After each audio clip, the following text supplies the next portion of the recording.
My name's Dennis Foley. Um, Someday I want to give a TED talk on surviving Silicon Valley giants, Apple, Lucent, uh, Texas Instruments, having bipolar 1 that nobody really knew about.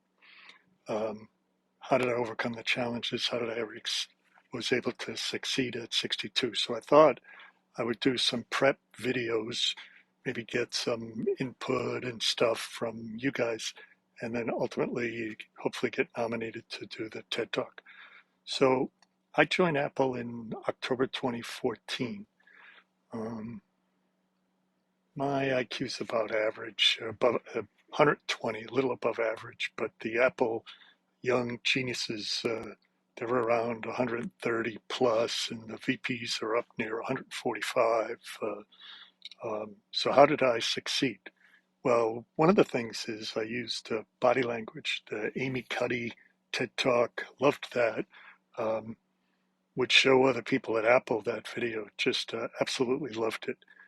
If you remember, she talked about a bad car crash where she was in and she lost 2 sigma IQ points, and she was able to succeed at Harvard or MIT or whatever, and she built a successful career as a professor and a researcher, and just love her TED Talk videos.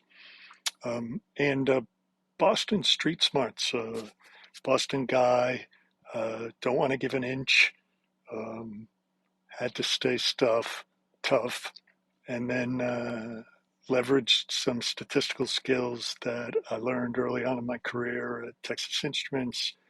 And the Apple battery PhDs weren't as strong in statistics as I thought.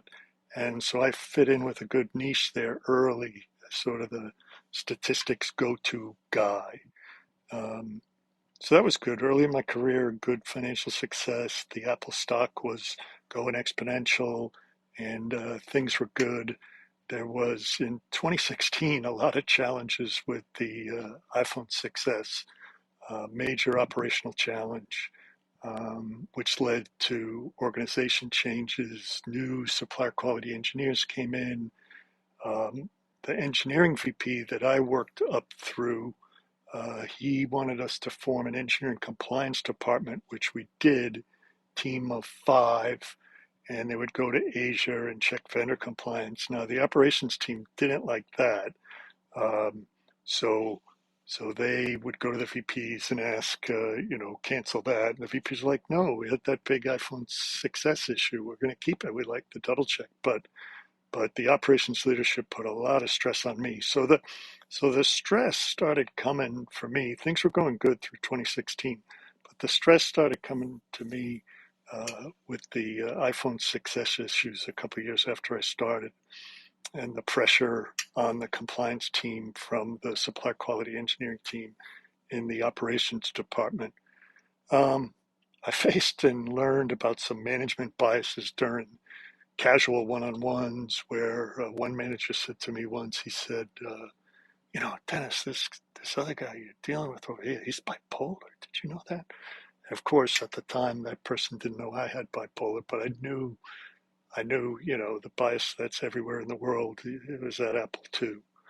Um, so, so what happened? I applied for a promotion, a qualification leader promotion.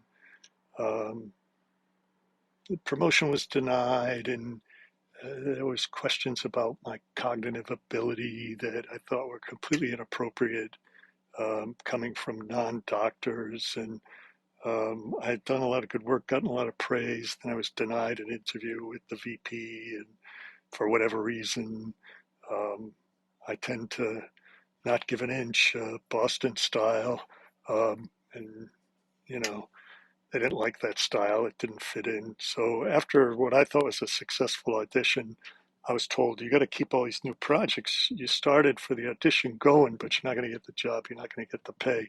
So that added to the stress. The compliance stress was there. The mention about my cognitive decline.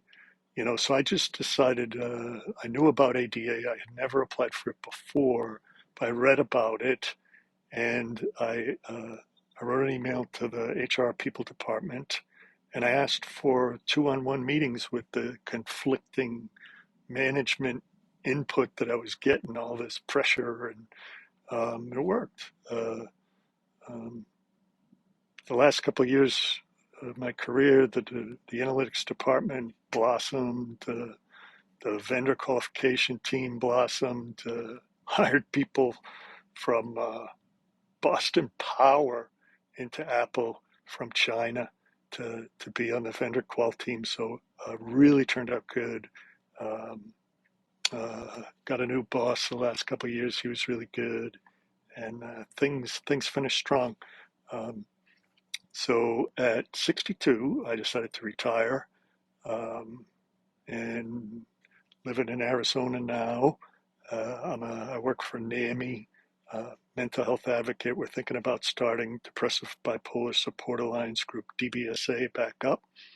Um, and I wrote a book, Staying in Tune by Dennis Foley.